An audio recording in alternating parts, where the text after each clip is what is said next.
It's hard to believe that it's been 15 years since my grandmother threw me the keys to her 1985 500 SL.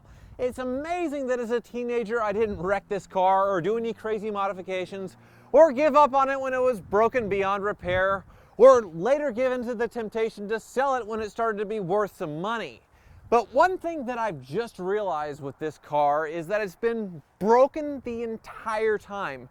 Broken my entire adult life. And if you want to know more about what's been broken on this car spanning 15 years, click that link below and read my column on autotrader.com/oversteer.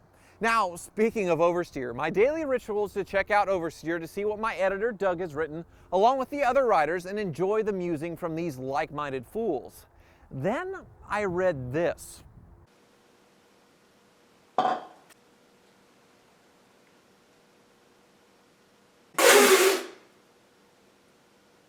I'm sorry, but how, Doug, can you hate this? Why use such a strong word as hate? I thought we were friends. He starts by saying that he loves the older SL, the one's older than this one, but then he says he thinks my car is terribly ugly. He thinks the hood is too long and the trunk is too short, and then the bottom half of this car has these overstyled, stupid horizontal lines. Stupid. And since it's underpowered and they made a zillion of these, that it makes zero sense that these are shooting up in value. Look at my car! You make fun of my car! Ah. Doug thinks it's overstyled because of these subtle lines, but then I remember Doug said that he admires the Ferrari 348 because of its side strakes, those giant side strakes. And this is a Malaise era car. Having a 0 to 60 that was under 7 seconds was great for that time. But thankfully when he posted it, the internet collectively put him in his place. Well, sort of, since his opinion got a lot of clicks when other Mercedes enthusiasts like me completely lost their minds. I suspect because of this, Doug will probably keep poking the hornet's nest in the future. So I'm on to you, Doug. Anyway, so my 500 SL is beautiful. It really is, Doug. It has all the stunning elegance of a classic Mercedes, coupled with a nice modern ride and equipment to make it a practical daily driver. Well, sort of. Like I said earlier, my gorgeous car has always been broken. It's the automotive equivalent of pulling weeds or the Greek myth of Hydra. Every time I fix something, 3 more things will just break in its place. But did I mention that it's beautiful? I mean, look at it. It's gorgeous. It's beautiful. It really is beautiful. Please tell me it's beautiful. The constant repair started when I was 16 years old and had just started driving this beautiful Mercedes without a care in the world. I had no idea what a temperature gauge was for, or that I shouldn't drive around a car with a gauge pegged in the red. That little mistake cost me $5,000 with a blown head gasket, warped heads, which necessitated a rebuild of the entire top end of the engine. And at the time, even though this car was gorgeous, Doug, it probably wasn't even worth the cost of repairs. Obviously, I've learned a little bit about cars since then, but even knowing about gauges and keeping up on the maintenance, this thing has always been broken. After fixing the heads, the car quit running well because of a gummed up fuel distributor, and when that got fixed, it left me stranded because of a bad starter. And when that got fixed, the fuel pumps went out, leaving me stranded again. And when that got fixed, the car quit running again when it blew its main vacuum line. I spent a lot of time standing by my beautiful car waiting for a tow truck.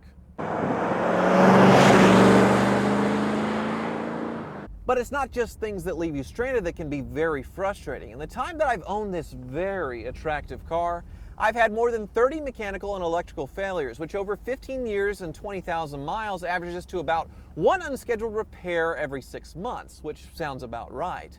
But it can really get to you when it comes in waves, like when you just spend $1,000 to replace your AC compressor, only to have the valve that controls the climate control temperature get stuck on full heat. And when you fix that, the fan blower decides to fail next.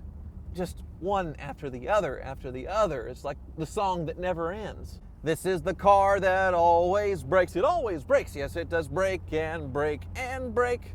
Some idiot started driving it not knowing what it was, And he'll be broke forever, just just because this is the car that always breaks. It always breaks. This really is what life is like with an older Mercedes, despite many thinking these cars can do 2 million miles without an overhaul and are much better built than cars of today. Sure, there's that nice bank vault thunk when you close the doors, and working on them is pretty straightforward, but damn it, it's old and they're tired. Many people who own these stunning works of art let them sit, and the seals start drying up and the repairs just start stacking up. And I get it, they're just so pretty. It really is pretty. It's hard to let go of them even if you're not properly taking care of it. But even with the best of intentions, it really is about impossible to own one of these and not have something broken. So I've just sort of given up. I tried last year to fix everything. And after having the odometer and some wiring issues with my headlights fixed, the upper oil pan started leaking, which requires unbolting the engine to fix. So that's going to keep rooting my garage floor for a while. Look, I'm not sure where I'm going with all of this, other than to say that in order to own one of these cars, or pretty much any vintage German car for that matter, you better love it and you better use it. In some ways, they are actually harder to fix than new cars because a mechanic can't plug his computer in to see what's wrong, and a lot of things can start failing just because they're old, and they tend to break a lot more if you keep them in the garage and don't drive them very often. Thankfully, I love this car, and I haven't said this enough already, but I think it's gorgeous, and I really enjoy the challenge of keeping this thing going. But we all know that I'm the poster child for automotive masochism, and if I'm ever used as a case study for a psychology grad student on this disorder, they won't have to look very far to figure out what triggered this pattern of behavior that made me into the total nutcase that I am today. So I guess I'm saying buy this car because you love it, because you think it's pretty. It makes a horrible investment financially unless you're investing in your happiness. I guess that's why Doug's article might have had me triggered just a smidge, because in my mind the only reason to buy one of these is because it's pretty. And if you think this video will get used as evidence when I'm eventually committed for mental instability, hit that like button. And as always, thank you for watching.